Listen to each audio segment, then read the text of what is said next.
और हम बारातियों का काम करते थे। अब इम्तियाज जलील दूल्हा बनेगा और तुम्हें नचाएगा इंशाअल्लाह उन बारातों को। नचाएंगे अब हम, बहुत हो चुका है, कुछ नहीं। 13 तारीख के दिन निकलना है और मजलिस के हाथों को मजबूत करना है। बहुत सारे आते हैं, कहते हैं मजलिस किसी को फायदा। 543 सीटें हैं पूरे देश भर में, 543 लोकसभा के एमपीज हैं। कितनी सीटें मजलिस ने लड़ी 2019 के अंदर? महज 3 सीटें। एक सीट हैदराबाद की बैरिस्टर असदुद्दीन अवैसी साहब जीते। दूसरी सीट इम्तियाज जलील की औरंगाबाद में, अल्हम्दुलिल्लाह जीता। तीसरी सीट किशनगंज बिहार की अख्तर उल ईमान साहब 3 लाख वोट लेकर दूसरे नंबर के ऊपर रहे। इंशाअल्लाह इस बार अख्तर उल ईमान साहब भी हमारे साथ वहां पर जाकर बैठेंगे। अब महाराष्ट्र के अंदर और 2-4 सीटें हम देख रहे हैं। हमारे पूना के अनीस सुनके साहब जो पुणे महानगर पालिका के स्टैंडिंग कमेटी के चेयरमैन रहे हैं, कई सालों तक इनके भाई, इनकी मिसेस वहां से कॉर्पोरेटर रही है, वो हमारे मजलिस के अंदर शमूलियत हासिल किए हैं। इंशाअल्लाह हम पुणे की सीट भी लड़ेंगे और अनीस सुनके साहब वहां से हमारी नुमाइंदगी करेंगे इंशाअल्लाह। मैं क्यों नहीं करेंगे? हमारा अलायंस उनसे था, अब नहीं है, मगर हम वो सोच रखते हैं कि दलितों की भी सियासी लीडरशिप बने। और अगर प्रकाश अंबेडकर साहब के कोला से कामयाबी होती है तो यकीनन इसमें पूरे दलित समाज का, वंचित समाज का फायदा होगा।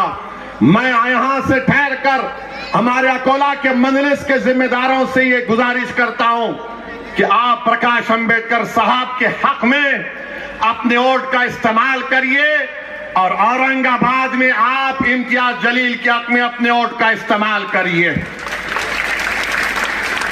और मेरे अजीज दोस्तों और बुजुर्गों, पूना के बारे में इम्तियाज साहब ने कहा यकीनन लड़ना चाहिए। क्यों नहीं लड़ेंगे? अनीस साहब लड़ना चाह रहे हैं, बराबर आगे बढ़ेंगे। और बल्कि मैं तो यहां पर खड़े होकर आपको कह रहा हूं, आपको पैगाम दे रहा हूं। अस्सलाम वालेकुम।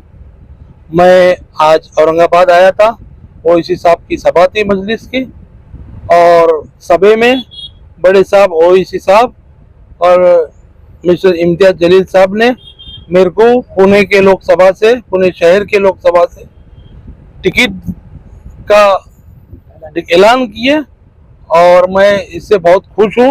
और मैं खासदारगी लड़ रहा हूँ पुणे शहर से, और मैं दिल लगा के पार्टी को, मजलिस को कैसा चुन के लाने का, वो पूरा दिल लगा के ताकत से मजलिस को चुन के लेके आऊँगा।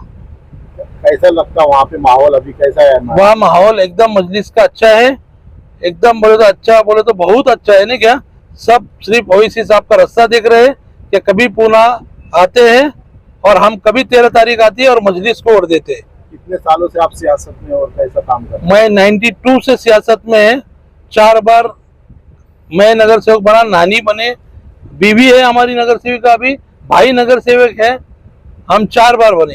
क्या लगता है आपको मुस्लिम सीट निकलेंगे वहाँ से? यस, पक्का मुस्लिम सीट निकलेगी। 3 लाख मुस्लिम वोट है, 3 लाख दलित भाई है हमारे, 50,000 क्रिश्चियन भाई है हमारे, अल्पसंख्यक के, ऐसे 7-8 लाख वोट है। तो इंशाल्लाह मुझे इन पे सब पे भरोसा है, मेरे दलित भाइयों पे, मेरे मुसलमान भाइयों पे, कि ये सब बहुमतों से मुझे चुन के दिए।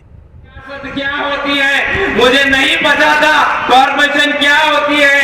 तो मैं ये देखा करता था कि मैं जब कोई नगर सेवक के ऑफिस के पास से गुजरता था या कुछ लोग आ जाते थे, वहां पर खड़ा हुआ करता था, तो ये बोलते थे उनके पीए, सुनो साहब मुंबई गए, सुनता क्या नगर सेवक का काम कॉर्पोरेशन में मुंबई में कैसे जाते।